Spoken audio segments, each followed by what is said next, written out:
What's up, everybody? Welcome to my research argument presentation.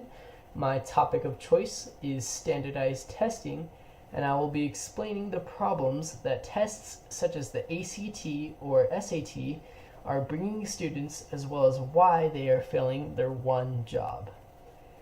Simply put, standardized tests don't represent a student's ability to learn, and therefore should definitely not be used as a determining factor by colleges when deciding college eligibility for acceptance and opportunity like scholarships.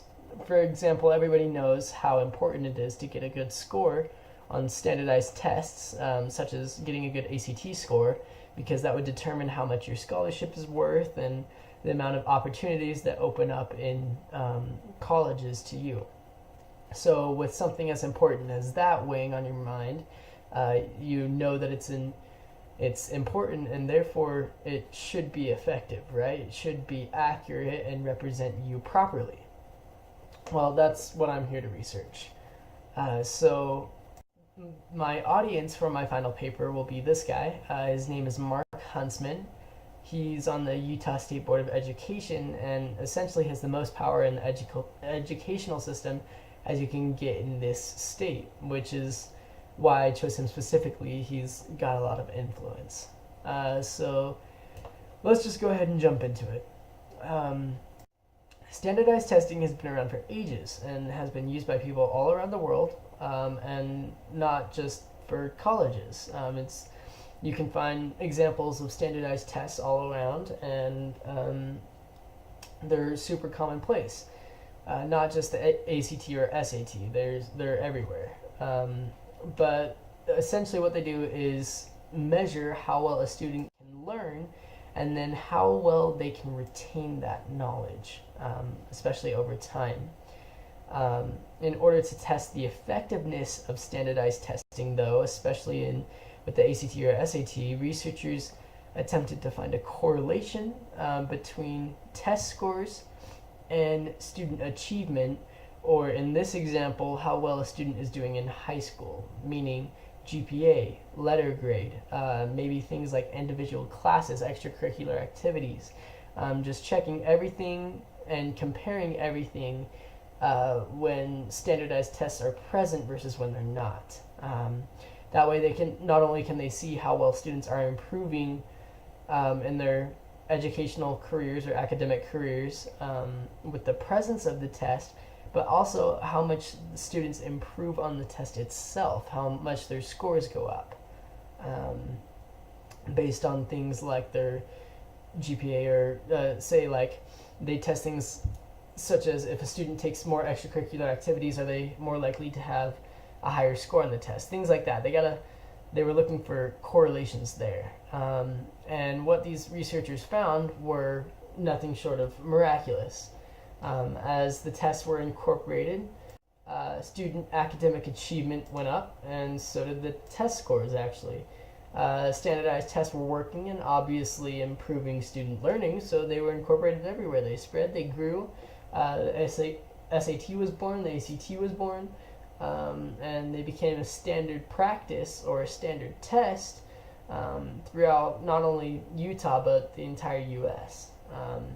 But as it turns out, these results were not so accurate as people thought.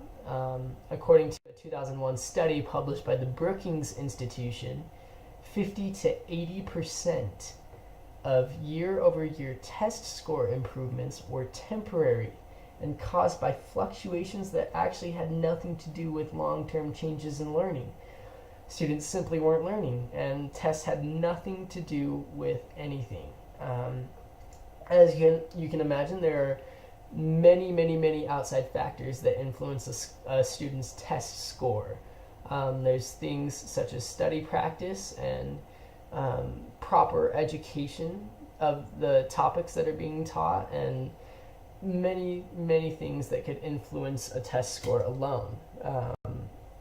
And obviously it's impossible or nearly impossible for a tester or researcher to incorporate all of that into their experiment. So what then was this correlation that the researchers saw? Well, that's actually the kicker, and the funny part is turns out there was none.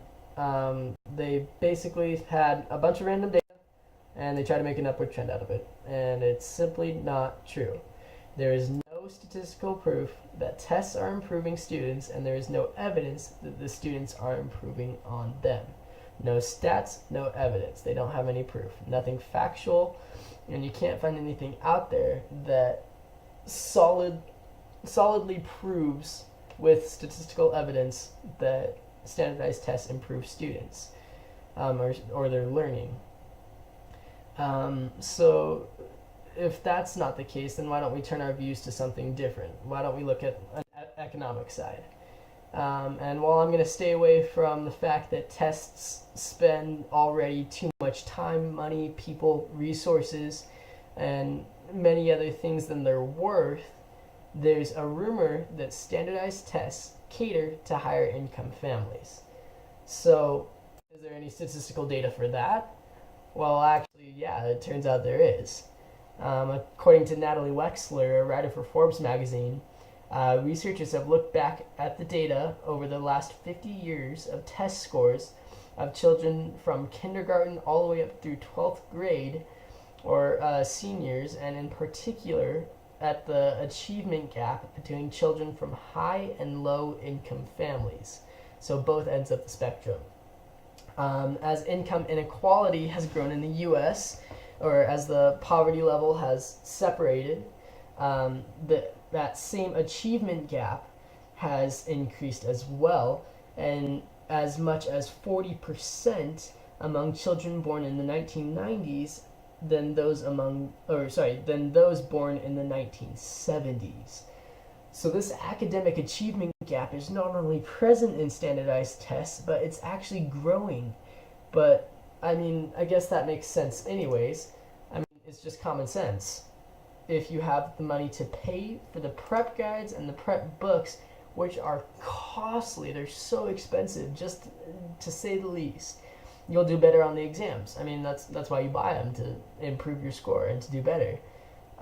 This is even more prominent, even more, it's amplified if you have the money available to pay for the expensive ACT, SAT prep classes, and it just makes sense. If you have the money to prepare, you will do better than someone who doesn't have that same money or that same opportunity to prepare for the same exam. So let's take a different view. Politics. In 2001, Congress passed the No Child Left Behind Act. That basically mandated what's called a core curriculum. Now, this meant that teachers were required to bring each student to a certain level of success, or whatever was considered to be proficient in each topic. And that's according to Education Week writer Allison Klein. That, in and of itself, is not bad. That's not a bad thing, until it comes to standardized testing. Now, you would think that the people who sat down and came up with the curriculum would say, hey, let's make it easy on people. Let's make sure that what we cover in our topics and in our core curriculum is what's going to be tested on standardized tests. Let's make sure that what teachers are meant to teach or told to teach matches what's going to be on the SAT or the ACT. Well, spoiler alert, turns out they didn't. Instead, bill writers set their own standards and test writers set theirs. This, as you can imagine, can led to students getting lower ACTs and SAT scores, so teachers were forced to retaliate by doing what's now called teaching the test. This describes when a teacher tries to focus on the curriculum that they're given, tries to focus the curriculum that they're given on what's specifically being tested. Well, that's great, right? Well, wrong again. According to the LA Times editorial board, the tests are constantly changing, and one can never accurately predict what's going to be tested, because not only would that be considered cheating, quote quote, in some way or another, but the tests are kept under such strict privacy that hardly anyone can know what to prepare for. What's being tested and what's being taught is constantly getting narrower and narrower to the point where nobody can make a prediction on what's going to be taught or what's going to be tested. So, in conclusion, standardized tests do not represent students effectively because they don't facilitate student achievement, they unequally represent economic standpoints, and the content that they test is not being properly taught. Thank you so much for watching my presentation. And since this is going on YouTube, don't forget to like, comment, and subscribe. Just kidding, please don't.